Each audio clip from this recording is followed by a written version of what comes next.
પ્રકારની laboratory free મળે, તમામ પ્રકારની દવાઓ ફ્રી મળે, તો જેથી કરીને આરોગ્યની સુવિધામાં વધારો થાય એ માટે રાજ્ય સરકારે જ આપણને આપેલું છે.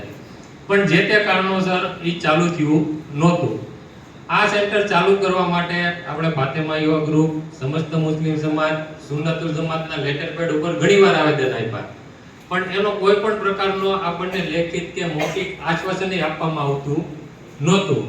છેલ્લી મીટિંગમાં અમે જ્યારે વિજયભાઈ ને બાપુ મહેબૂબભાઈ અમે બધા ગયા તો કલેક્ટર કચેરીમાં એનું આવેદન આપ્યું, ત્યારે ચૂંટણીનું હજી રિઝલ્ટ આવ્યું નહોતું. 1લી તારીખે અમે ભેગા થયા હતા.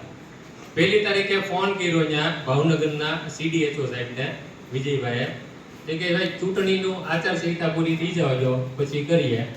4થી તારીખે રિઝલ્ટ આવ્યું ને, 5મી તારીખે ભાવનગર CDHO સાહેબે મહુવાના THO સાહેબને લેખિત આદેશ આપ્યો કે આ સેન્ટર વહેલી તકે ચાલુ કરો.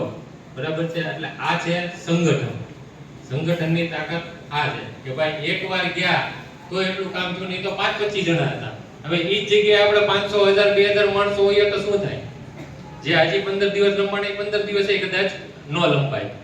તો વિજયભાઈએ કીધું એમ આ બધી વસ્તુ માટે એ લોકો આગળ ઉભા રહેવા તૈયાર છે, તો આપણે પાછળ ઉભા રહેવા તો તૈયાર છીએ ને ભાઈ? બરાબર છે? એની સિવાય આપણું કામ થશે નહીં. ઓલું કહે ને કે ભાઈ જન્નતમાં જવું હોય તો આપણે જ મરવું પડે. કોક મરે ને આપણે જન્નતમાં જઈએ એવું તો થાય નહીં. બરાબર? તો આપણી માટે કોઈ પણ માણસો ઉભા હોય તો એની પાછળ